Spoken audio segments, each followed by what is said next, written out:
Well, hello and welcome to Binge Watch, the podcast where we take a look at the hottest new TV and film releases on streaming television platforms. I'm Hannah Fernando, the group editor of Woman and Woman and Home magazine. And I'm Ian McEwan, writer on TV and Satellite Week, TV Times and What's on TV, and whattowatch.com.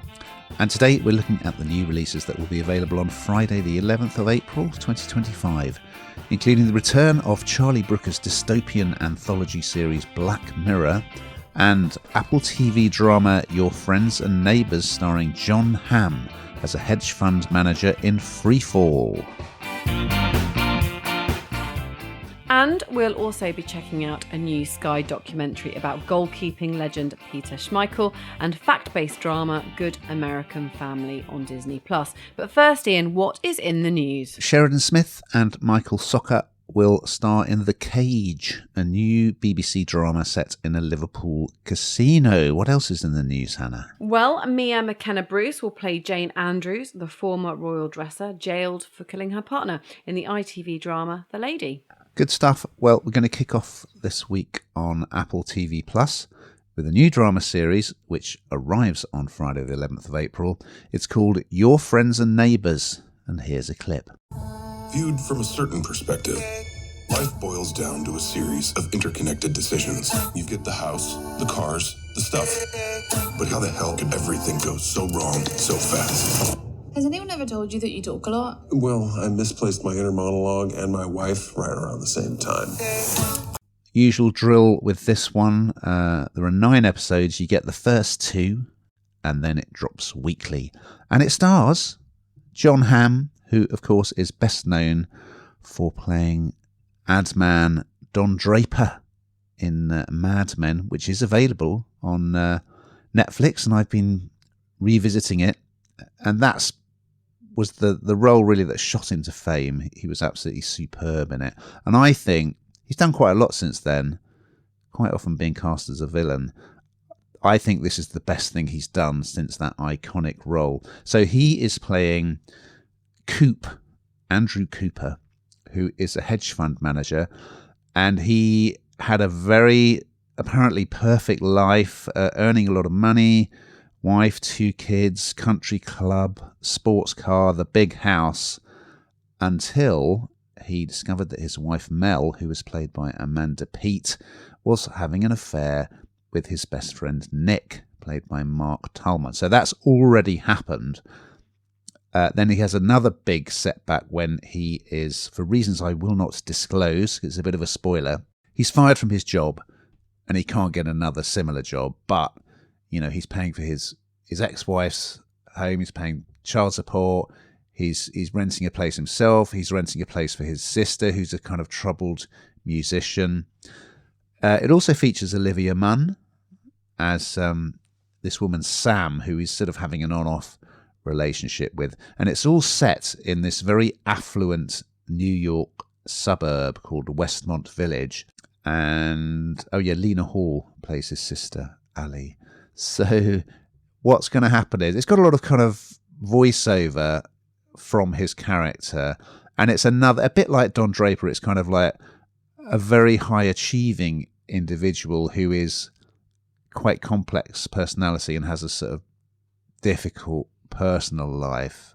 I don't want to give too much away. I mean, you may have read the gist of it in the sort of in the press, but he hits on a scheme to continue funding his very expensive lifestyle, which isn't entirely legal. I'll say no more. But yeah, I watched episode 1 and I just thought it was really classy, and he is outstanding in it. He's absolutely superb. So yeah, if you like Mad Men, and if you like Jon Hamm, and who doesn't, you will really enjoy this. It's a really excellent piece of drama. What did you think, Hannah? Jon Hamm is so good in this. I'm a massive fan of Jon Hamm. I For me, I mean, obviously lots of detail that you just discussed, but the bit that really kind of captures me is the idea, and I always think about this, of the people that seem to have absolutely everything. And I think this is the interesting part of this story. You know, he has, as you say, the flash cars, the flash house, the absolute life that lots of people dream of, you know, the perfect family, the perfect wife. And of course, that's just not the reality. And, you know, I often think about this with like social media and seeing those kind of edited highlights. I feel like this is kind of this on the big screen, if you like, or on TV. And of course, in reality, something else is going on. And then seeing that whole world that's where you've got it all and probably taken it for granted to a degree, crashing down, and just not on a personal level, but on a professional level. And quite often those two things do collide simultaneously. And it's interesting to see how genius he can be in trying to create that bounce back. So I found the whole thing pretty interesting, really, and the dynamics of the emotion, I suppose, but also how someone can pick themselves up and try and deal with that, and also, you know, just be thankful for what you've got until it's taken away, right? True that. Well, sometimes, Hannah, as you know, TV critics go on to become rich and famous. And one such example is Charlie Brooker. I used to read his TV column. And, of course, he's gone on to be a screenwriter, best known. He's done lots of good stuff, but he's best known for Black Mirror, which is a sort of dystopian sci-fi anthology. I mean, I'm sure everyone will have heard of it. And it is back for a 7th season on Netflix, arriving on Thursday, the 10th of April. And here is a clip. Ready? Yeah. 3, 2. And action. They call it mind expanding. It alters your neuronal structure. The mind is a computer.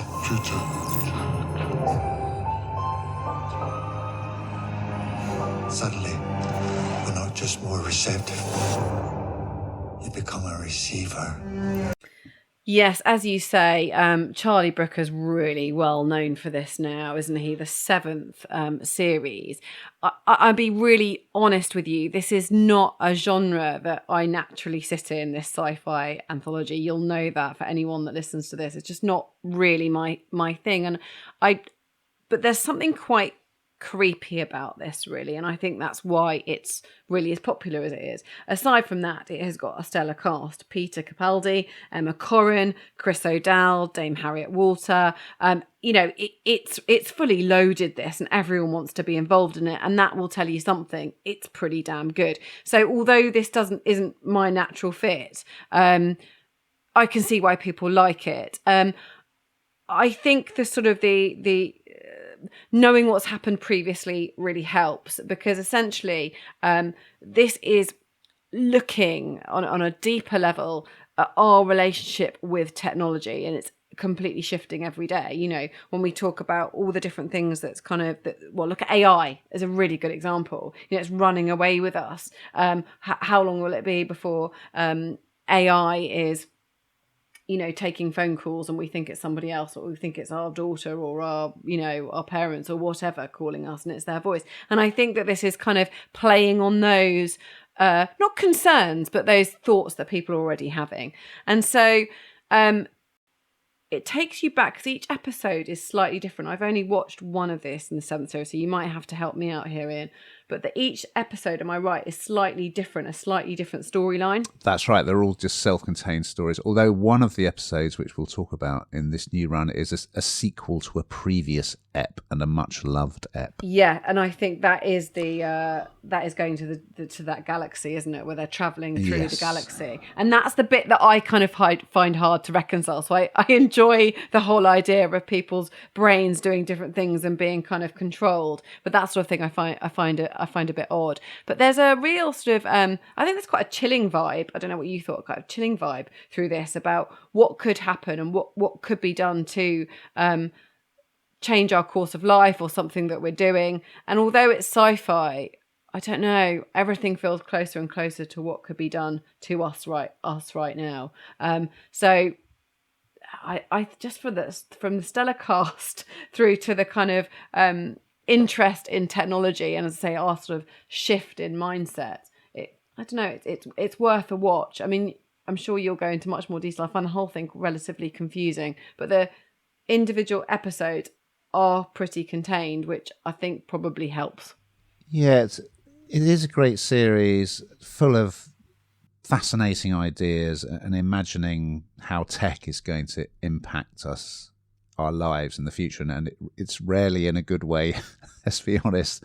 And what I think one of the best ever episodes, I can't remember which season it was in, was all about this video game which took you on board. It's kind of like a Star Trek style spaceship called the USS Callister, and it had Jesse Plemons in it as the guy who'd invented the game.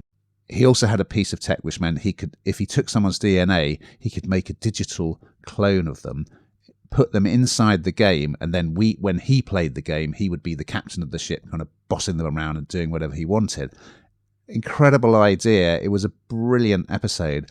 And in this season, we have a sequel to it called Into Infinity, where we basically follow, the crew want to find a way to escape. And they're Kristin Milotti plays Nanette, who is on the outside working for the games company, but she's also been cloned and is on the ship as well. It's quite confusing. So go back and watch the first one, and then you'll figure out what's going on. There is a little sort of rehash at the beginning, but I think it's one of the best ever episodes of Black Mirror, and the sequel is terrific as well. It's so good.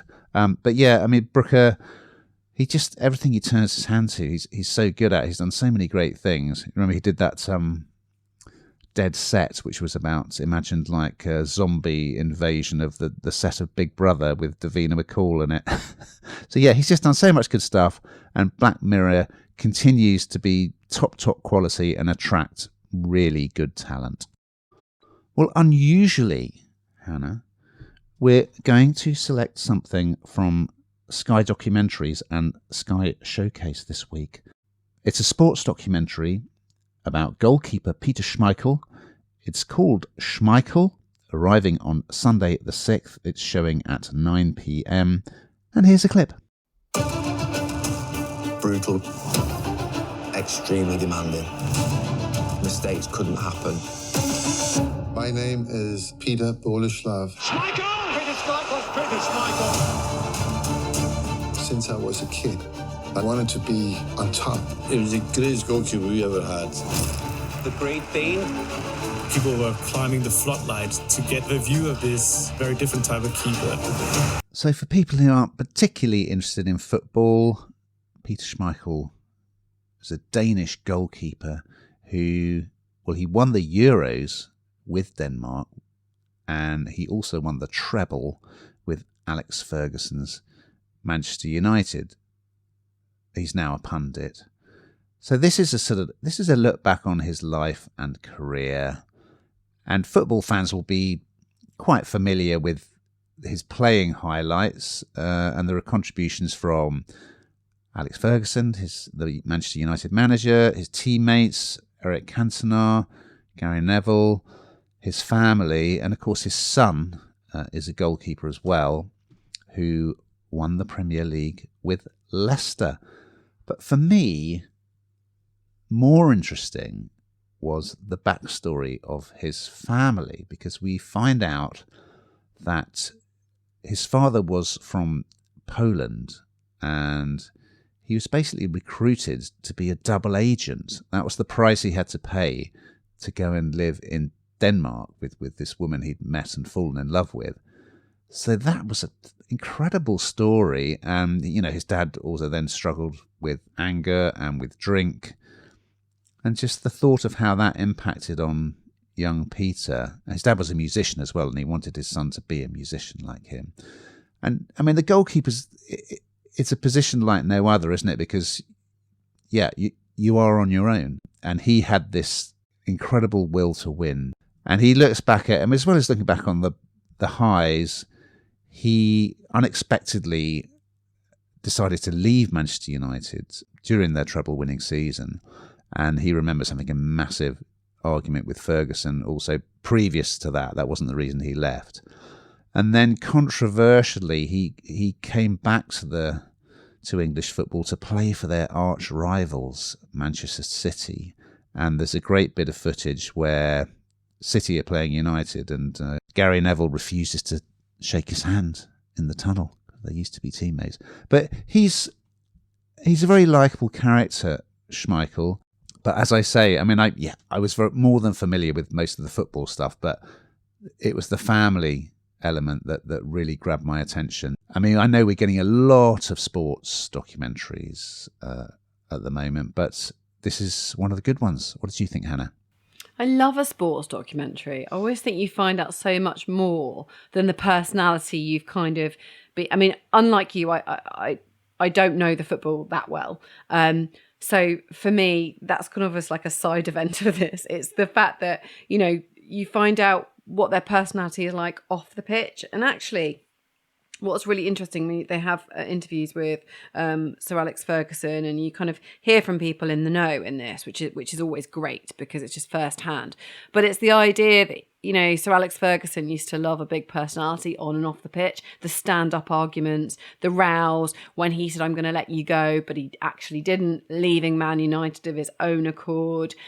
And so, you see the real person. And I think quite often you sort of see a caricature of these people, don't you, on the pitch, or, this idea of what you think they're like. And then suddenly you realise. And also, I can't believe that he's 61 now. I mean, that's just unbelievable too. Really interesting story. And I think that so many of these footballers, so many sportswomen too, have such a great story that we don't really know about it. And hearing about their family life, and I always love to hear that kind of, not a rags to riches, but the kind of, the story of making it despite the odds, I suppose, is a better way of putting it. And there's quite a lot of that in football, particularly, I think, which is really good. So yeah, thoroughly recommend. Really enjoy sports documentaries like this. Well, we're going to finish on Disney Plus with a new fact-based drama series which arrived on Wednesday, the 9th of April. It's called Good American Family. And here's a clip.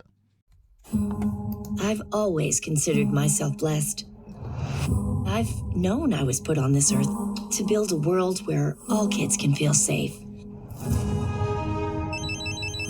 Hi, is this Mrs. Barnett? I see you were on the path to adopting. We have a little girl here. She is 7, and she has dwarfism. And what's her name? Natalia Grace. And I'll tell you what, it's going to leave the hairs on the back of your neck standing right up. It doesn't leave my mind, and I haven't watched all of this yet, but it is not leaving my brain. I keep sort of feeling sick about this. So, firstly, this stars Grey's Anatomy's Ellen Pompeo. Now, it's quite a big thing for her to come back and do something, because she's really, since she started doing Grey's Anatomy, hasn't done an awful lot else, I don't think. Sort of putting her family life and regular work first, which is a nice thing. So she's back, and she's absolutely amazing. She plays the part of Mum Christine. Now, some people will know of this story because this is exactly what this is based on, and it's a US adoption saga in 2010, so not that long ago really. And a couple, Christine played by Ellen Pompeo, and Michael Barnett, they adopted a little girl called Natalia Grace. She was a 7-year-old Ukrainian orphan with a very rare form of dwarfism. Now, it starts with the couple kind of, they had a few issues between them, but they're such a very, very united, I would say. And they were desperate to adopt a child, a little girl. They got completely ready for that. It didn't happen. And then finally they got a call and off they went. Now, this little girl had already been adopted once and returned.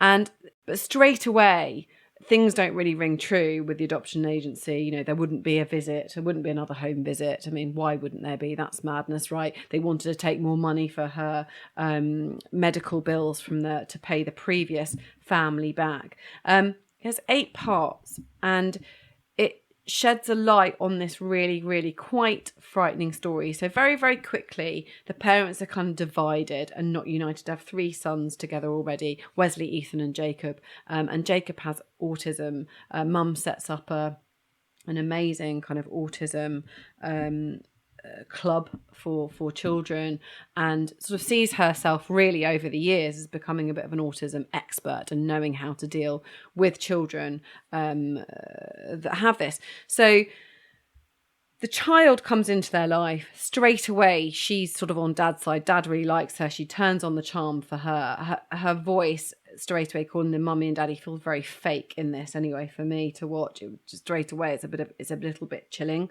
And she's really horrible to the mum, but very nice to the dad. So everything you can see what she's doing. And there's one stage where she there's sort of a bit of a battle between, she picks up a knife, she's only 7 years old, picks up a knife, and the adoptive mother tries to take it out of her hand. And at one point you think she's got this sort of steely look in her eyes as she might do something. And then there's another scene later in the episode where she's just standing at the end of the bed during the night with a knife in her hand. It's pretty creepy. It's something out of a horror movie, and I think there has been horror movies based on this before. But what's awful about this is that they soon believe that she's not 7 years old at all, and that she's an adult, and this is all fake. She walks with a walking frame, and there are a couple of times where she runs around. They're saying, is this real? Is it not? And they're trying their very best. I mean, they kind of seem like on the surface a very, very kind couple, and eventually they don't know what to do. They're worried for their safety, and they take drastic action, and they change Natalia's age to 22 and move her into her own apartment, and they relocate to Canada. But Natalia maintains that she was just a young girl and she was abused by this family. Now you see the two kind of, you'll have to watch this to know how you feel about it and how you come away feeling about it. It's chilling. It's completely compelling. I think each episode is about an hour long, and it is what I would call a total binge watch. You will just not want to stop. It will just keep running. It's absolutely shocking. What did you think, Ian? Yes, fascinating. And I would say, if you're not aware of the story already, don't go away and Google it. Just let it play out in the series. I mean, I'm sure at some point we'll get some very strung out documentary about the whole saga. And it's just, as you say, in episode 1, it plays out like the beginning of a horror film. And yeah, there is, you're right, there is a film called Orphan about similar events. But in this, we're going to be seeing the story from different perspectives. So you'll be able to make up your mind, because I think both sides contest the facts to this day. You'll be able to make up your mind what you think. But yeah, certainly there were red flags initially in that, yeah, it was a dodgy agency that was dealing with the adoption. And yes, this business of, you've got to give us lots of money first for all her surgery. I mean, that's highly irregular.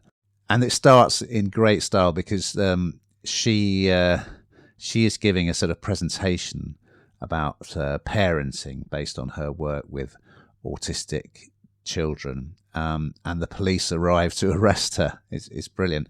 And yeah, I quite like Mark Duplass as the dad, Michael, who's, yeah, I mean, just not a particularly sympathetic character.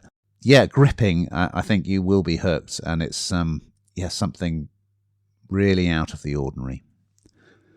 Now we've got to that stage, young Hannah, my lad, where we find out what the hell you've been binge watching. Well, let's be honest, I had to do it. I tuned in to Celebrity Big Brother, which made it. I know. I actually really don't like it. I really struggle with it, but I thought, you know what? There were some names that went in there that I thought might be a bit nostalgic. The one and only Chesney Hawkes. Yeah, Trisha. There's a few names in there that I thought actually it's not too bad, but it will be the same as always. I'd imagine people behaving badly and arguing, being nice at the beginning and not much by the end. But I could be wrong. I mean, I could be absolutely wrong. But yes, I have been watching that. Good stuff. Well, I've been watching a few celebrities as well, but baking for Stand Up to Cancer, including my favourite person, Adam Buxton, and his showstopper is inspired by the film Alien. You've just got to watch it. It's fantastic. And I've also been, because Yellowstone has now arrived on Netflix, I've started watching that, and it's jolly, jolly good it is too. Now, we've just got time to look ahead to next week's offering. So what is on the Binge Watch menu, Hannah? Well, you thought they weren't here, but they are. They're back. Clarkson, May and Hammond, they look back on their grand tour highlights in the not very grand tour on Prime Video. And David Oyelowo plays an ex-con inventor in the Apple TV comedy Government Cheese. So we look forward to those and much, much more. But in the meantime, listeners, keep watching.